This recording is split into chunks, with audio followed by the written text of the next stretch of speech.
안녕하세요. 오늘은 상호 관세를 알아볼 건데요. 트럼프가 올해 2월 13일에 상호 관세 행정명령에 서명을 했었죠. 그러면서 트럼프는 나는 공정성을 위해 미국의 관세를 부과하는 국가들에 대해 동일한 상호 관세를 부과하기로 결정했습니다. 그들이 미국에 부과하는 관세만큼 우리도 그들에게 부과할 것입니다. 그 이상도 그 이하도 아닙니다. 라고 말을 했었죠. 여기서 영어로는 상호 간의를 의미하는 reciprocal, 그리고 관세를 뜻하는 tariff, 그래서 reciprocal tariff를 말하는 상호 관세의 의미가 저는 궁금했지만 동시에 보복을 의미하는 retaliatory의 관세를 말하는 tariff가 붙어서 retaliatory tariff를 말하는 보복 관세와 상호 관세와의 차이도 저는 궁금하더라고요. 먼저 보복 관세는 미국이 예를 들면 한 국가에 새롭게 관세를 부과할 경우에 이에 대응하기 위해서 이 국가가 미국에 부과하는 관세를 보복 관세라고 한다고 해요. 한편 다른 예시로 A라는 나라가 미국 상품에 대해서 관세를 부과하지 않는 상황이에요. 근데 트럼프가 다음 달부터 이 국가에 25%의 전면적인 관세를 시행하게 된다면 A라는 나라는 기존의 관세를 미국에 부과하고 있지 않았었기 때문에 여기서 미국의 관세 부과는 상호 관세라고 볼 수 없는 것이죠. 한편 캐나다의 콩코디아 대학교의 경제학자 모샤 랜더는 경제적 효과에 있어서는 상호 관세와 보복 관세 두 경우 다 동일한 효과를 가져온다고 말했는데요. 이미 존재하는 관세에 맞춰서 동일한 수준의 관세를 도입하는 상호 관세나 상대방이 새로운 관세를 도입했을 때 이에 대응하여서 새로운 관세를 부과하는 것, 둘 다 경제적 결과에 있어서는 동일하다는 점을 언급했다고 합니다.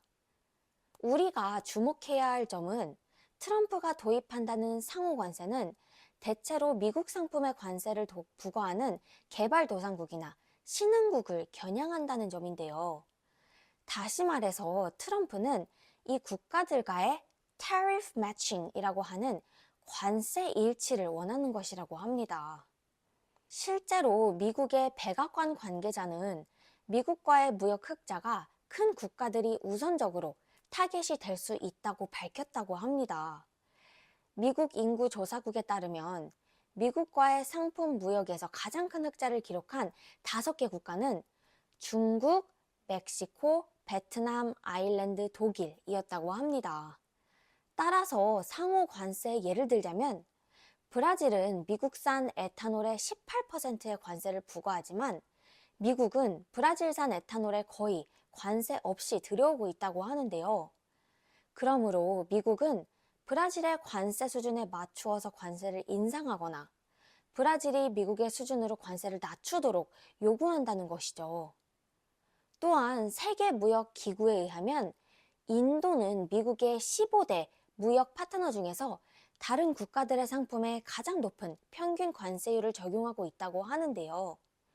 인도가 적용하고 있는 관세율은 17%에 반해서 미국은 인도 상품의 평균 3.3%의 관세를 매기고 있다고 합니다.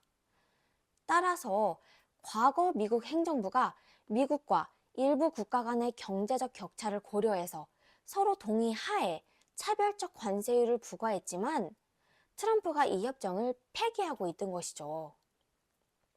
한편 경제학자들은 미국이 세계화의 무역 불균형을 통해서 실질적으로 이득을 보고 있다는 점을 지적했다고 하는데요. 미국 달러는 전 세계의 기축통화로서 대부분의 국제 무역에서 사용되고 이로 인해서 미국 경제에 강력한 순풍 역할을 한다고 해요. 왜냐하면 다른 국가들은 미국과의 무역을 통해서 벌어들인 달러를 다시 미국 내에 투자하고 이 투자 대상은 주로 미국 국채, 주식, 부동산이기 때문에 미국 경제에 유리한 환경을 만들어준다고 합니다. 이러한 흐름은 미국의 금리를 낮게 유지시켜서 미국 기업과 소비자들이 더 쉽게 돈을 빌리고 소비할 수 있도록 돕는다고 합니다.